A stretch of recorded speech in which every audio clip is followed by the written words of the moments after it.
when you start now with the first fetter, you can do the first 3 fetters on your own. You can do it. I wouldn't recommend it. I would like for you to start to see that you're not in this alone. Because part of the thing of wanting to do things on your own, that is a part of identification. You're identifying with something that you would prefer to do it alone. And as you might know, I'm Asperger's, and we have this strong, strong urge to do things on our own. I did all the 10 fetters on my own. I wouldn't recommend anybody to do that. Even if you're Asperger's, I wouldn't recommend you to do this, because there's a lot of things which you cannot realize on your own.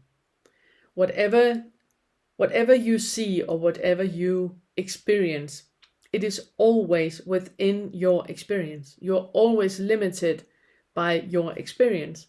And whatever you understand about your experiences is always have a starting point in previous experiences.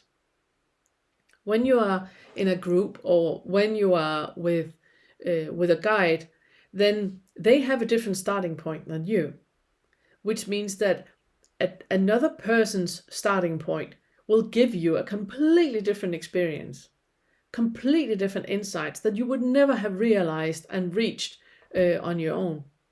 And when I am so arrogant to sit and say that I did the fetter work on my own, it's not true, actually, because I have had groups since 2004. And for every single group I have had, I have realized things about myself. I realize a lot by creating the material for this, which means that I'm not doing it on my own. I'm doing it with the help of other people. And in that sense, even though I was the teacher and they were the pupils or the clients or the patients, then I realized a lot of things in the interaction.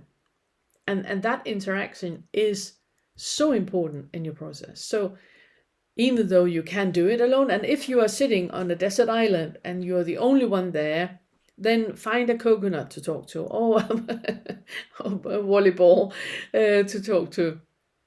You need to say the words out loud. You need to hear your thoughts.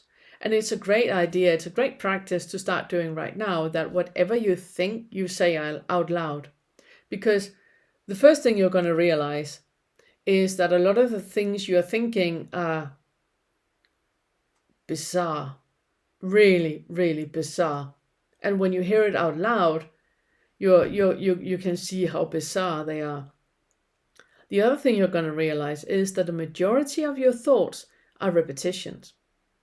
It's not new original thoughts that you have. The majority of thoughts you have is something you have thought before.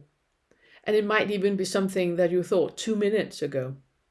You experience that a lot when you're trying to remember your shopping list, when you're going grocery shopping and you try to remember all the things you need to buy. As soon as you write it down, you realize, oh my goodness, it wasn't 28 different items that I need to buy for my fridge. It was 3.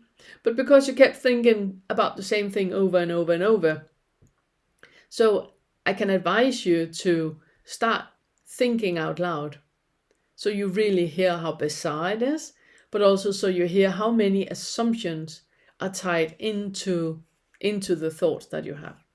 Because there's a lot of thoughts that we have that are not based in reality at all. A lot of our thoughts has the foundation in the selfing, in the I am in the middle and I assume what is happening around me. I assume what is going to happen. A lot of our thoughts is about preparing ourselves for something that is going to happen, expectations that something is going bad, or expectations about something we want to go good, happen in a certain way. So we are selfing and believing something is out of ourselves, and in that expecting something else to happen, we're also tying ourselves into time. And time is I'm getting back to time when it comes to the 7th fetter. I just want to air it a little bit now here in the first Fetter, that you start to notice how much of the selfing is happening in the future or in the past. So it's about expectations of the future, or it's about regrets of the past. The selfing is rarely happening right now. Reality is happening right now. Selfing is the other, everywhere else than now. And it's because the ego likes to be in control of what you're thinking. And one of the ways that the ego likes to control you is with fear. It's with making out that you didn't do it well enough, you need to do it better, because it keeps you on the toes. The ego is all about entertainment. The ego wants to be entertained. It's why you're scrolling on your phone. It's why you're flicking on Netflix. It's why you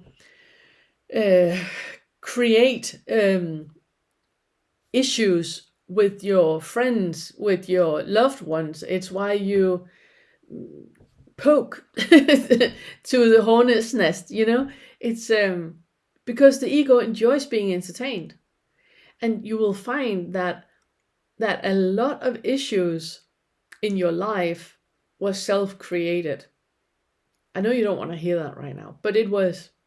You had the ego in the middle, the selfing in the middle, something else or somebody else around you, and you kept reacting to the assumption of what the others were doing. So you assumed why they did like they did, and then you reacted to your assumption. You didn't react to what actually happened. You reacted to your assumption of what happened. And you create those assumptions. The ego creates those assumptions because it's super, super fragile. The ego is so fragile. It's very, very scared of dying, very scared of being dissolved. And as soon as you realize that there is no I, there is no ego, there is no selfing, that just is, in that moment the ego is dissolving, and it will do everything in its power to get back in the main seat, in the center of attention. It's going to do everything for that to happen.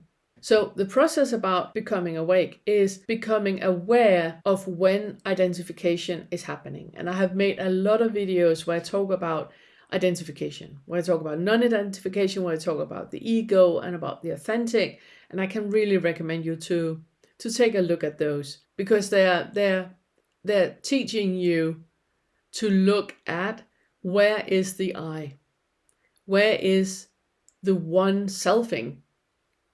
Is there, or can there ever be any kind of selfing happening? Or are those just assumptions?